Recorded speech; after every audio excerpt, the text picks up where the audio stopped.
Think going vegan makes it hard to get all your nutrients? After 5 years of experimenting with plant-based eating, I found getting everything I need to be healthy and strong is actually easier if you build your plate right. So in this video, I'm going to show you my easy method for putting together the perfect vegan plate every time. But before that, there's something you need to understand, and that starts in a coffee shop in Amman, Jordan. You see, when I was an undergrad, I did my study abroad at the University of Jordan. And one day I was sitting down to drink a coffee in a cafe. As part of the program I was in, I needed to speak Arabic. So I began speaking to the waiter, and by the end of the conversation, they're telling me all about their favorite hummus in town. And so they pulled out a piece of paper and started jotting down the instructions of how to get there from the cafe. But suddenly they stopped writing and looked up at me and said, "Wait, you can't read Arabic, can you?" And if you've ever learned Arabic, you know that that's the first thing they teach you, the alphabet. Because even though it can feel like an overwhelming task to learn right off the bat, it creates an important base to build your Arabic on. I mean, they have letters with sounds we don't have in English. So you make learning Arabic 10 times more difficult if you're not able to read it. So that's why before I could really even say anything beyond hello, I could read basically anything. I didn't know what I was reading, but I could sound it out. So I let the guy know that I could read, and with a huge smile, he gave me the piece of paper with his instructions and sent me on my way. Thanks to him, I ended up enjoying some of the best hummus I've ever had in my life.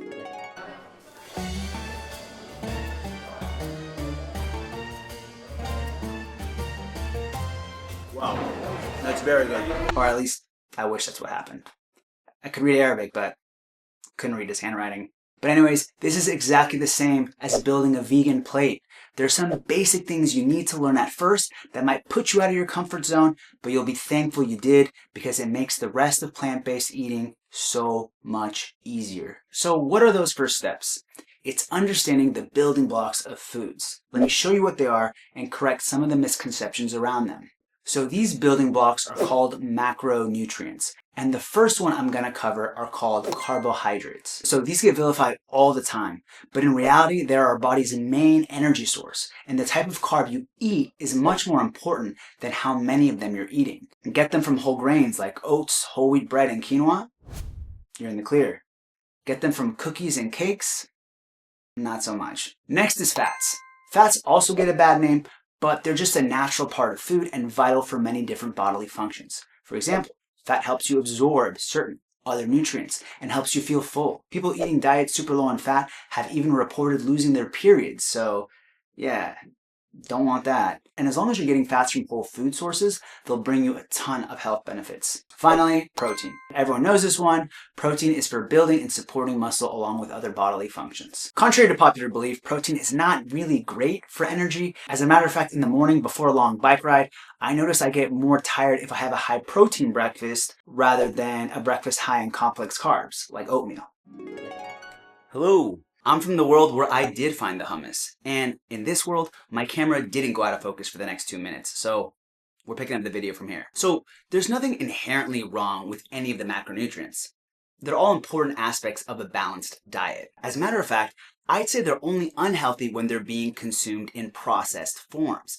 But besides that, there's really no such thing as a bad carb or a bad fat if it comes from a whole food.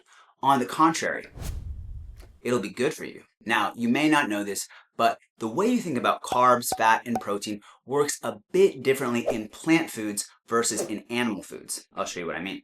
So in animal foods, or I should say in an omnivore diet, people tend to classify foods pretty straightforwardly. Chicken is protein, potatoes are carbs, and avocados are fat. Pretty easy to understand. But for plant-based diets, it's not as clear-cut. For example, are beans a carb source or are they a protein source? What about nuts? Almonds are a good source of protein, but aren't they also a good source of fat? So which is it? It turns out the way we think about plant foods usually allows us to assign them to multiple different macronutrients rather than just one. So legumes, for example, will be primarily carbohydrates, but also, secondarily, protein. Or take nuts. They're high in fat, but then secondarily, pretty good in protein. Or you got something like tofu, which is both high in protein and fat.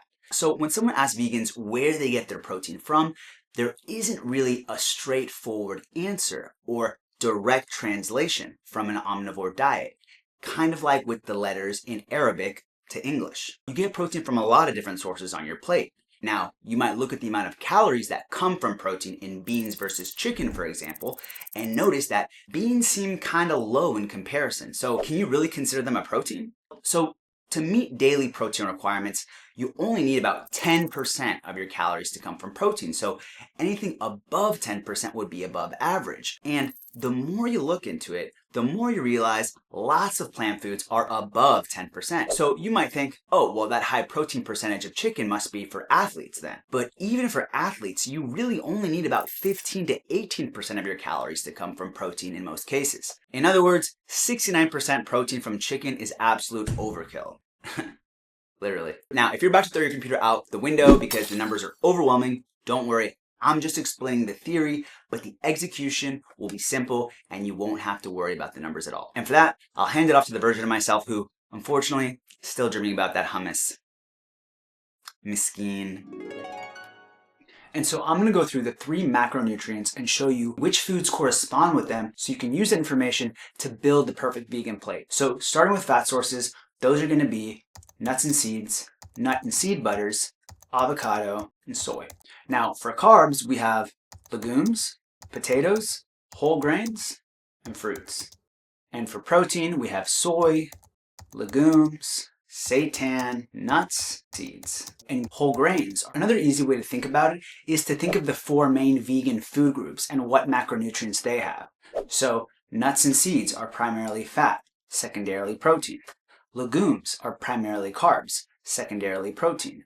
Whole grains are primarily carbs, secondarily protein. And fruits and veggies are primarily carbs. Keep in mind, I struggle to count even veggies as carbs because you need to have calories to count as one of these groups, and veggies usually are very low in calories. So just keep that in mind. Oil is another food worth talking about. So oil would be a fat, but personally, I always recommend getting fats from whole foods because those tend to be full of fiber and tons of other nutrients, which oil tends to lack in. On top of that, oil is so calorie dense, it's easy to have way more than you want, and it can make maintaining your weight much more challenging. So now that you understand the macronutrients and where they come from, there's another element that's less talked about, but just as important, and that's calories. One big mistake I see many vegans making is when they make a plate, they're hitting all their macronutrients, but there aren't enough calories on the plate. And that leads them to feeling tired and over time, weak. And calories are not a bad thing. They're just units of energy and you need them to feel good and thrive. So having said that, you should now understand the basic concepts of what you need to build the perfect vegan plate. So to do that, you want to make sure your plate checks off the following 5 things. Source of protein, source of carbs, source of fat, a vegetable or fruit, because these usually aren't calorie dense enough to cover your carb needs, but they offer a ton of unique and essential micronutrients. And 5, enough calories. If you follow this strategy and make sure that most, if not all, the foods on your plate are whole plant-based foods, so not Beyond Burger, you ensure that you get a mix of micronutrients, fiber, and macronutrients that will have you easily meet your nutritional goals. Now these days, lots of people get their recipes off TikTok and Instagram, but a lot of these recipes do not pass this plate test. So you need to be on the lookout for nutritional gaps when you want to incorporate these dishes into your diet. It seems easy enough, but even seasoned vegans can get it wrong. Let's take a look at some common vegan plates and see if you can spot the problem. So here we have a relatively healthy looking salad. Or is it? In this, we've got some veggies, what looks like a roasted potato in the middle, and some almonds sprinkled around it. Can you spot any rule breaks? I see 4. 1. Not enough protein. The 1 to 2 almonds total on this dish is not going to cut it. 2. Not enough fat. Again, the total of 1 or 2 almonds is not going to cut it. 3. Very few carbs. That half potato and what looks like a peach is not enough. 4. Not enough calories. This whole salad is probably 150 calories, if that. Remember, the average person needs somewhere around 2,000 calories, so this is not nearly enough for a meal. But fixing the salad is very easy. Throw a can of chickpeas on top, and boom. You solve the protein, carbs, and calories issue. And you put a few more almonds on it, and you get a bit more fat. Now let's check out this vegan killer, the smoothie. The first ingredient is gonna be fresh pineapple. Next ingredient is cucumber. The key green ingredient is kale. Next up, I'm gonna add some fresh parsley. Next, we're gonna add a little piece of fresh ginger. Finally, some lime or lemon juice. and that's it. You put all of these ingredients in the blender, blend it up with some water, and just like that, we have a delicious green smoothie. Yeah, can you already see why this smoothie is gonna kill you? It's got basically no protein, no fat, and only has around 200 calories, I would guess. This is the shit that kills vegans. But again, fixing it is so simple. Something as easy as adding a scoop of protein powder and a serving of chia seeds will solve both your fat, protein, and calorie problems. And bam, now you've got a proper meal. This next one I see very often. So here we have a burrito-style bowl with some rice, chickpeas, and loads of veggies. Looks perfect, doesn't it? Well, it's missing one critical component. It's missing a fat source. So something like avocado or a tahini drizzle or some sunflower seeds sprinkled on it will round out this plate nutritionally. Because remember, fat even helps us absorb certain nutrients like vitamins A, E, and K. So it's important to include fat in your diet. All right, let's check out this next one. It's a barbecue tofu bowl with a side of greens and mashed potatoes. Here you get the carbs from the potatoes, the vegetables from the greens, the protein from the tofu, and it's definitely got enough calories from the potatoes and tofu. But it's missing fat, or is it? So if you remember from earlier, tofu is unique in that it's both a protein and a fat source. So I'd say this meal is definitely complete. Plus there's probably some vegan cream and butter in the mashed potatoes anyways, which, you know, still counts as a fat. But even if there weren't, the tofu has you covered. So do you need to make sure every single meal you make is perfect? Unfortunately, the answer is yes. I almost forgot to put berries on my oats the other day and almost died. No, but seriously, of course not. What I've given you are guidelines to build meals, but you don't need every meal balanced to be healthy. What's more important is the food you eat over the course of the day or the week even. The Daily Dozen, for example, is a checklist designed by Dr. Michael Greger of what foods you should aim to eat every day. So check out this video next to see exactly what those foods are and how to build the perfect science-backed vegan diet all in 8 minutes.